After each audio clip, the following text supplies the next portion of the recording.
You may have noticed that some classes have different variants. A good example of this is the Stream class. Along with Stream, you'll find File Stream, Memory Stream, Crypto Stream, and others. These classes are all extensions of the basic Stream class. In this lesson, you'll learn how to extend classes, and even extend classes from the .NET framework to make your own extended versions. To begin, open the Stable Base project from your Sample Files folder.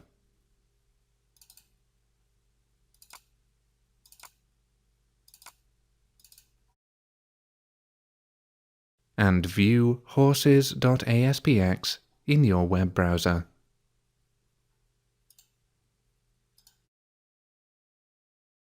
This is the main page for viewing information about horses. It uses a grid view control with button fields. These are covered in Session 12 of the Essential Skills course in this series. Close your web browser now and return to Visual Studio.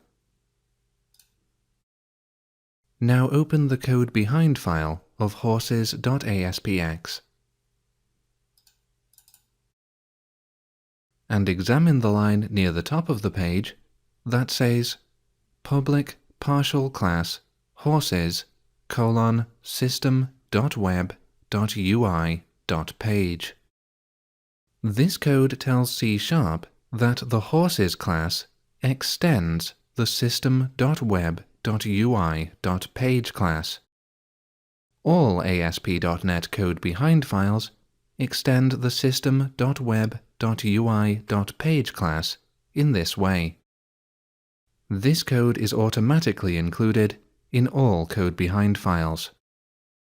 When one class extends another, it acquires all of the methods and properties of the class that it extends. This is known as inheriting from a class. Creating a class that extends more than one other class is sometimes known as multiple inheritance. You will also see the partial keyword in the code behind file of every ASPX page.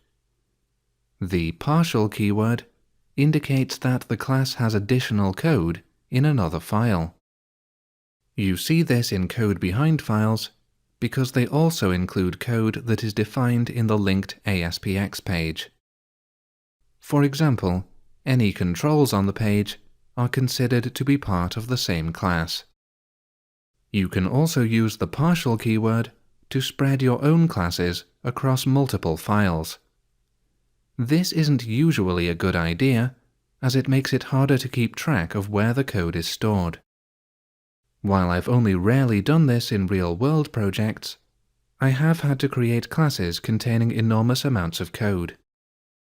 In these cases, I've used the partial keyword to split the class into several files to make the code easier to work with. If you ever do this yourself, I recommend placing all of the files in the same folder. Next, we're going to look at some inconvenient code that can be made easier by extending a class. Look in the gridViewHorse_rowCommand method and notice the following code near the top of the method. Int rowClicked equals convert.toInt32 e.command argument.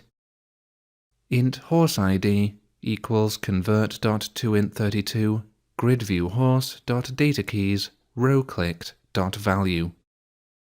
This code is needed to retrieve the horse ID value from the row clicked by the user. It's rather complex and inconvenient, and it would be nicer if this code was built into the grid view control. You can achieve this by creating an extended grid view control. Add a new class to the project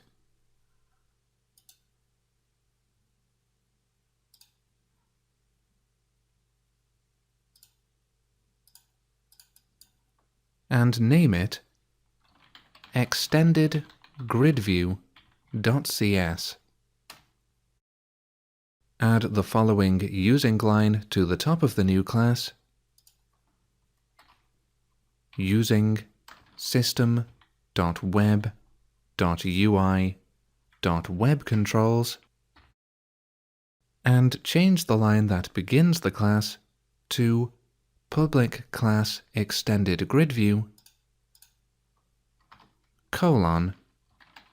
grid view. This code tells C# that your new class will extend the grid view class. If you did nothing else to this class, it would be identical to the grid view control. Add a new method to the extended grid view class now with the following code. Public int getID from row object command argument try int row index equals convert.toInt32 command argument object row data key equals base.datakeys row index dot value return convert.toInt32 row data key catch return 0. The base keyword allows you to access all of the methods and properties of the class that this class extends. This code uses it to access the data keys property of the base class. The base class is the grid view class. This method will make it much easier to retrieve the ID from the grid view control. You'll see how to add your extended grid view control to a page and use its new functionality in the next lesson. That's lesson 5.2. Extended classes can be converted so that they impersonate the type of object that they extend by using the cast conversion method. For example, you could convert an extended grid view object into a normal grid view object by using the code gridView myGridView equals gridView myExtendedGridView. Allowing objects to impersonate other types is known as polymorphism. You will learn more about polymorphism in lesson 5.3. Close Visual Studio now, saving your changes if prompted.